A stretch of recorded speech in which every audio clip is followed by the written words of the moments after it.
G'day guys, goeiedag, my name is Wildkard. Welcome back to my channel. Thank you for watching the Wildkard Rugby Show. Like, comment and subscribe. And yes, you are here today because, boy, the Rugby Championship is upside down. Argentina has just upset the reigning defending world champions in extremely hot conditions, over 36 degrees in Argentina. And and can potentially mathematically keeping the Rugby Championship alive. This is the first time Argentina has beaten all three Rugby Championship oppositions in one calendar year. Well, in the Rugby Championship at the same competition, and it's the first time Argentina is actually in contention for the Rugby Championship. What a huge turnaround in the last, just a few years since Michael Cheika took over. The team has starting a bit of a rise. The consistency was an issue for Argentinians, not able to keep that, confidence going on throughout the year. And this year, Felipe Contempomi took over the team and really just taken that consistent issue, just really hammered it down, and the team just looks, really world class. They really look like a top 5, maybe even top 3 team in the world right now. Just the way that they are playing, just absolute sublime rugby, silky smooth hands, a lot of variety, a lot of very, very, very, very smart and intelligent rugby, especially the way they dealt with the scrum tonight. The referee, English referee, Christopher Riley, was very hesitant in giving out scrum penalties, knowing how important the scrum battle is going to be. English referee, they wanted to get rid of the scrum, right? They wanted to turn the game into rugby league, and you can tell he was very reluctant to give out scrum penalties. There was one I thought was this one that was right at the end.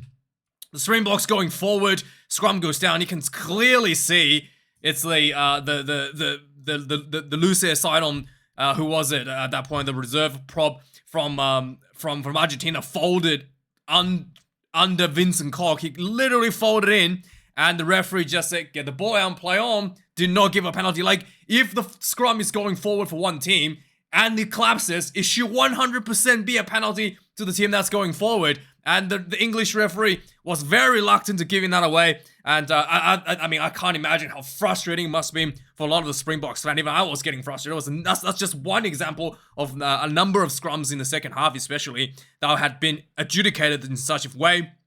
Also, that the breakdown I thought was a little bit of a mess for both, for the referee as well. A lot of 50-50 calls here and there. But ultimately, in a really weird sense of irony, I kind of really do love watching the Springboks nowadays because they are giving me a sense of nostalgia for the Wallabies, okay? So the first half of the game, sorry, I'm getting a little bit agitated because the first half of the game, the Springboks ran away with a 14-point lead in about 10 minutes or something, right? And then they decided to kick 3 points for some reason, but that's fine. You're leading so much, just want to solidify your win.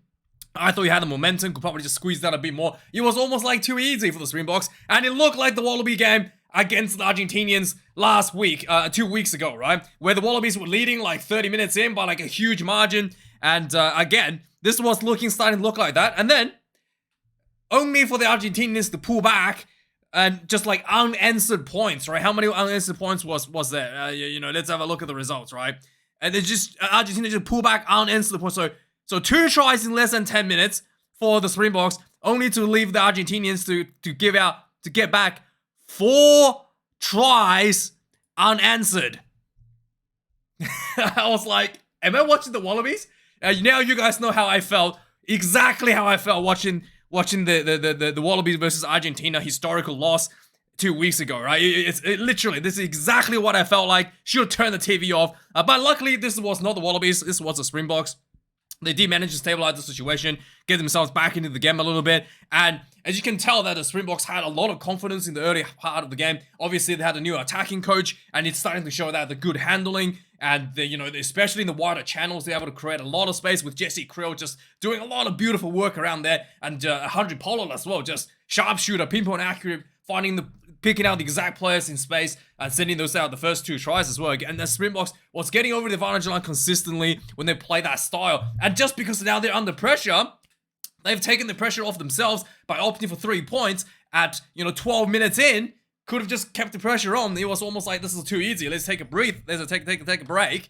Suddenly the whole mental focus, the whole mental ability went to the, conservative mode, like, oh, let's hold on, let's play the style that we know that we can win, that we're used to, right? And now they're going back to the high ball scrum style, something that the Argentinians had been preparing for this.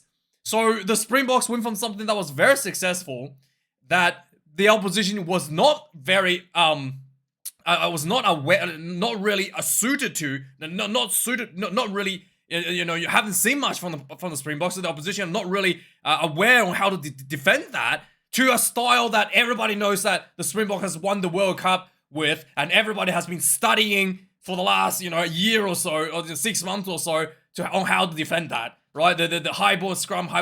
One of the telling stats I'll show you in a minute is that the Springboks, despite having a lot more kicks, only half the kicking distance. So they just been high bombing all second half, and the Argentinians were just actually doing the smarter kicking, pinning the Springboks deep inside their own halves, and finding those opportunities for themselves with the turnovers or the breakdowns. And yeah, then it's just, you can tell the Springboks just went back in their shell when the pressure came on. And speaking of when the pressure came on, man in the Bok, don't blame me too much. This is, the high pressure situations. This is why people get to pay big bucks, like Owen Farrell, like, Andre Pollard, and, even Dan Biggar, and all those incredibly good goal kickers, like those people, or not like Dan Biggar, or not like Owen Farrell. No, those guys, when the time comes, when the big moment comes, they deliver for the teams. And the pressure, it's not something that anybody can just pick up, playing a few games in the backyard rugby against your friends, right? It's something that even like Damian McKenzie, who has like a 90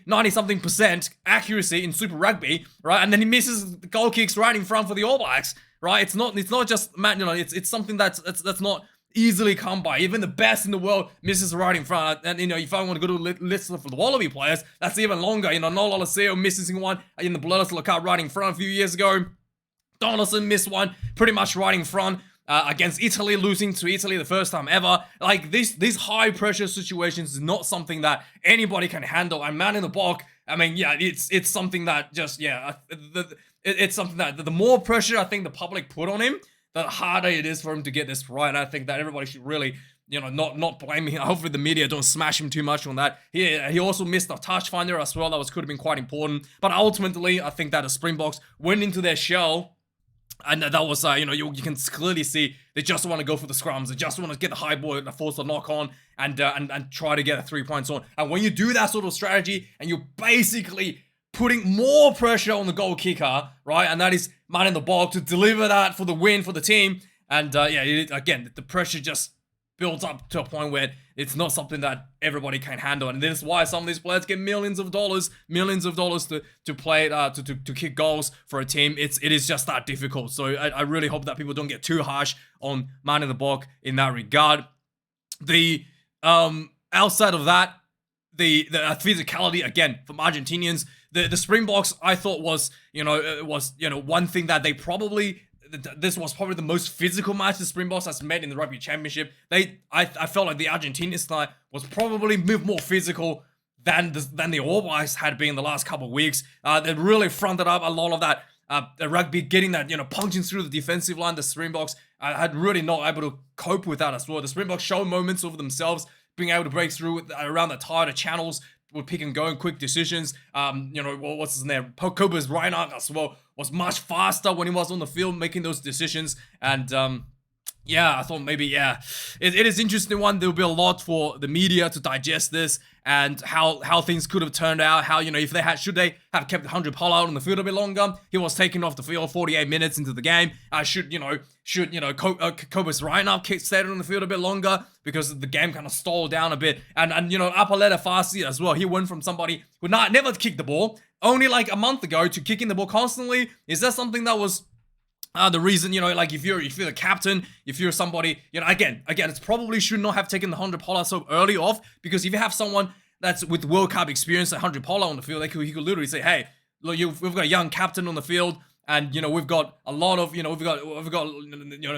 this game is starting to go against us. We have to figure out something that's gonna, that's gonna, we had to figure out something different, and when the high ball isn't working for us, right? So they really did not. Obviously, Sia Khaleesi's not on the field as well, so they obviously lacked a little bit of that brain trust. Maybe have taken off a little bit too early for the team there as well. But boy, this game in the first half as well, I thought this was going to be a runaway game with like 40, 50 points, basketball score, and then only for the game to completely stall out in the second half for a lot of back and forward chess play in the kicking game area.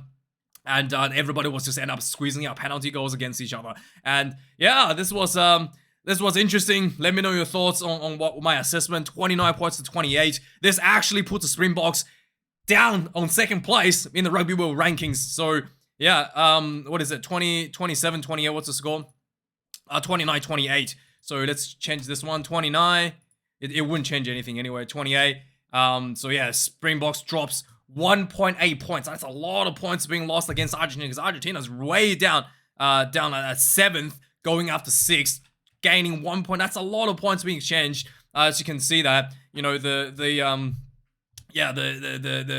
is a massive move for both sides as well. Fiji moving up. I think Fiji actually moved up to 9th ahead of Australia as well. So Australia lost, actually dropping down to 10th after the Bledisloe Cup match. But man, this was, again, Ireland will be very happy. A lot of celebrating Irish fans out there. And obviously, in the overall scheme of the Rugby Championship, Springboks is still 5 points ahead with a bonus point loss tonight. So it is mathematically still possible for the Argentinians to win the Rugby Championship if they beat the Springboks by, according to the Rugby, Rugby Championship rules, is by 3 or more tries than the opponent, which is a really difficult task for Argentina, especially away in South Africa. They have to win by more than 3 tries to get a bonus point, and denied Springboks a 7-point margin, right? So if they score 3 tries and Springboks kick a bunch of penalties and stay within 7, and they can still walk away with the bonus point and win the Rugby Championship. So mathematically, it is still possible for Argentina to win it. But yeah, it is very, very hard for them to do so. And in the case when Argentina and South Africa is a draw at 19 points apiece, Argentina will win that on head-on-head, because Argentina has beaten South Africa in the head-on-head contest. The bonus point, the point difference will be irrelevant, and Argentina will just straight up win that. In case if it's a draw on total points. So yeah, with all of that being said, let's have a look at the match stats of the game, right? 4 tries to 3 to Argentina. Like, Springboks actually has more dominance and more control over the game. 495 run meters to 336. I'm talking about just the kicking. Constantly kicking the ball away at a high ball, going back into their shell. Turnovers conceded, and this is where Argentina did really well, avoiding the first of those errors at the breakdowns, especially in the second half when they were under quite a bit of pressure. 150 tackles made, 22 missed tackles, a really high completion rate for the Argentinians. Springboks actually looking pretty average this week in their tackle completion rate, especially in that first half when the Argentinians were making the comeback. 26 missed tackles out of 73. That is something that Rassi Rasmus will be probably having a bit of a speech about in the post-match reviews this week over the team. 24 kicks in play. This is what I was talking about for Argentina. 29 for the Springboks. More than Argentinian in kicking, a lot more in fact. But the kicking meters, 632 to Argentina's 943. So like only a 2/3 of the kicking range. High ball, right? Just constant high ball. Just a lack of diversity, a lack of different options as available as well. And I just want to point out while we're on the point of the kicking before I forget, Argentina's touch finder was just like incredible. Like, so many times they were able to just kick the ball more than 50 meters into the around the 5 meter mark for touch finder for the penalties. And again, it just shows the abilities of these players, the composure, and something that, you know, man in the box actually missed the fine touch in one of the penalties, just to show the difference. Lineouts, 2 lineouts for both teams. I thought it was quite even. There was disruption for both ways. Eben Esbeth came onto the field, was immediately looking a lot more disruptive against Argentinians. In fact, both Argentinians lineout were lost when Eben Esbeth was on the field later in the second half, in the crucial moments, which could have been a turning point for the Springboks, but yeah, wasn't able to capitalize on that.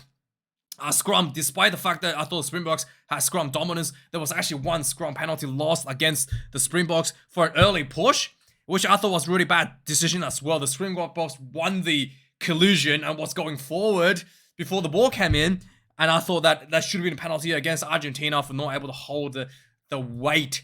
And yeah, then not only that, the ball was lost. Springboks had more possession, 60% to 40, even more 69% to 31 in the second half. And last 10 minutes, 92% for the Springboks, for 8% for Argentina. Yeah, still not able to win the match. And penalties conceded, 11 against Argentina, 10 against Springboks, pretty good for both sides. There was one yellow card against Curdy Alenza on a high shot, or Mateus Carrera. I thought it was absorbing tackle, probably just a penalty, but, you know, the referee nowadays has a pretty strict guideline to just straight up send that into the bunker for the review. But it was low degree of danger. It was pretty much absorbing tackle. Carrera, what's his name? Alenza was standing on his ground. The ball carrier ran into him, and should have just been a penalty, in my opinion, for that one. But yeah, and that was pretty much where the wheels came off for the Springboks. Argentina just rammed in a bunch of tries and caught up with the score as well. So yeah, let's go through the recap of the game, just a quick one. So yeah, the first scrum was about a minute in, right from the kickoff, pretty much. Joe Scalvi went up in the sky, so was lifted off the ground completely by Ox Enche, and was just completely folded on him, and it was immediate scrum penalty, and was looking like this was going to be a battle that the Springboks was going to easily win. And following this penalty, the Springboks backed themselves.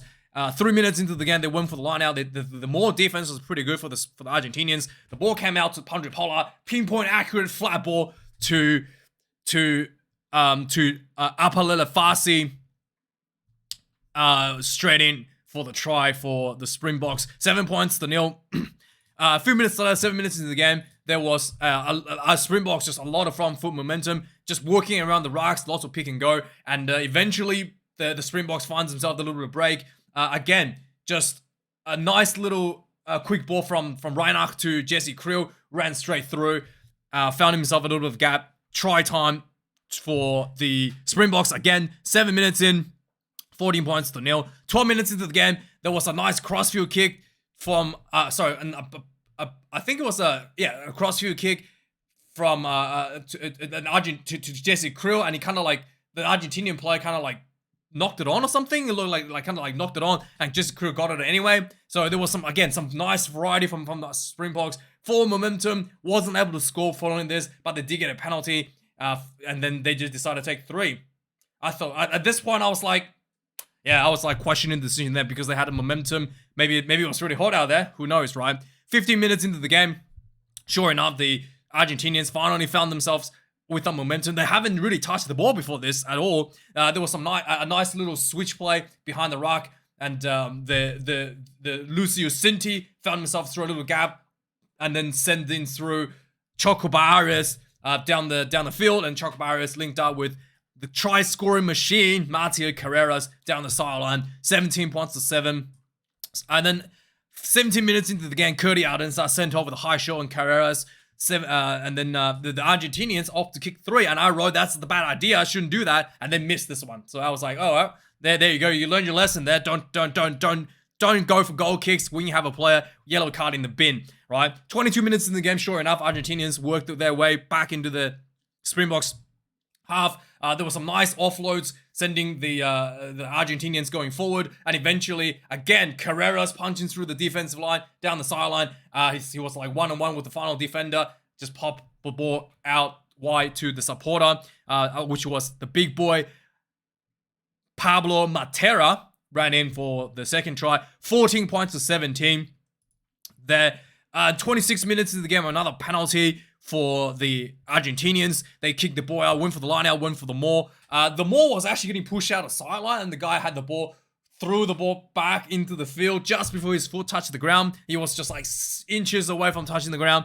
The ball went back, and Joe Scalvi got it, the big prop, popped his legs through for the try. 19 points to 17. Argentina gets back in front 26 minutes into the game. 35 minutes into the game, I thought the Springboks was looking under a lot of pressure. this could have been a yellow card here. I saw Argentina went for a 5-meter line out. They went for a more, and there was a cynical penalty around the breakdown. Like someone, I think it might have been Van Staden, just literally killed the ball to prevent the Argentinians from getting the ball out. I thought that could have been a yellow card there, to be honest. Anyway, so that didn't matter. The Argentinians went for a tap and go, just piling in, and then eventually the ball came out, and there was a nice little switch back to the blind side. Albrano got the ball and just a little dummy out to the winger and went for himself through. Try time, 26 points to 17, 34 minutes. This was all before halftime. 39 minutes into the game, the Springboks finally get themselves back inside the Argentinian half. Really needed the score before halftime.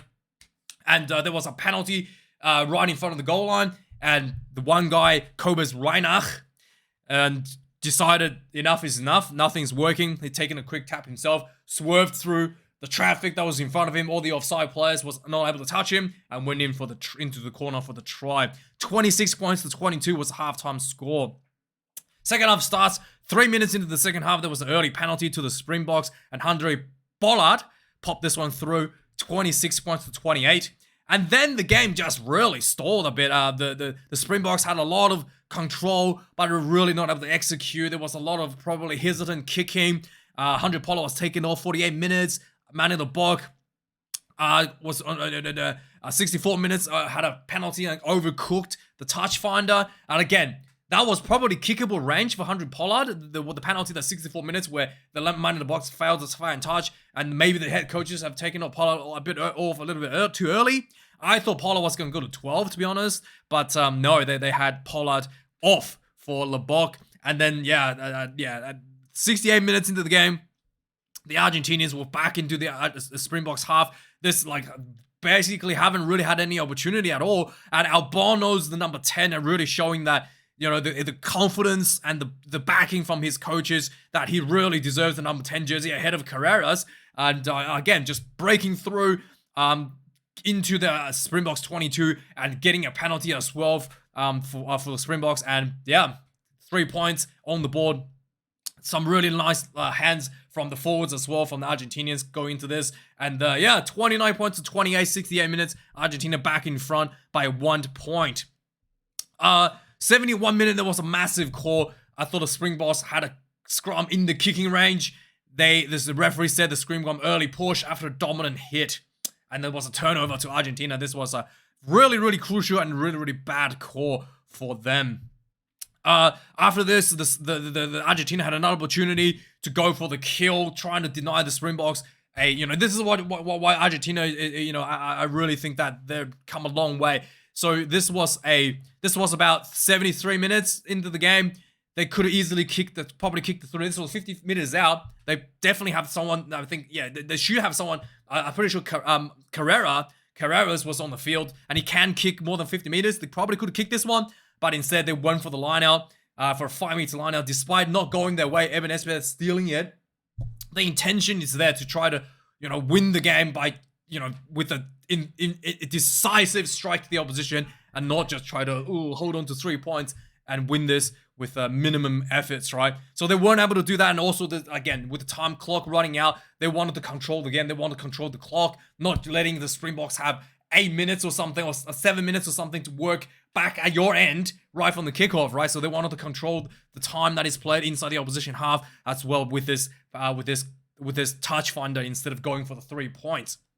So so there was 2 botched lineouts for the Argentinians from this one, and then eventually 76 minutes, the high ball finally paid off for the Springboks, knock on, and Apalele Fasi did a really good putting pressure on the high ball, and the 78 minutes, the scrum, I thought for sure that was a penalty. The ball came out, and luckily there was one of the Argentinian players made the tackle and was caught on the wrong side, and Jaden Hendricks took no time to trap in under the rock, getting the penalty for the Springboks, and some world-class acting, Hollywood bound for Jaden Hendricks. And I mean, all the halfbacks do that these days. I'm probably exaggerating a little bit, but and I was like, surely this is good. And Martin the Block missed the kick. Yeah, pretty much like a little bit off to the left, not right in front, but should be a gimme for just about every goal kicker, especially at test level. And yeah, still had 10 seconds for the goal line dropout. The Argentina, sorry, for the 22-meter dropout, Argentina kicked the ball out. The Springboks worked their way back, and eventually was caught at the breakdown. Yeah, so historical win for the Argentinians. Huge ramifications for the Rugby Championship and Rugby World Rankings as well. And boy, this Argentinian side is absolutely amazing, and I hope a lot of the Argentinians are very proud of your efforts. Let me know your thoughts about this game, guys. Like, comment, and subscribe. I've been pretty busy these days, so I might not be able to reply to some of the comments, but I will endeavor to do that. Yeah, sure, I will try to endeavor to do as much of my comments, reply as much comments as I can when I get a bit of free time. Thanks for watching, guys. Like, comment, subscribe, and I'll see you guys next week for the news. Cheers.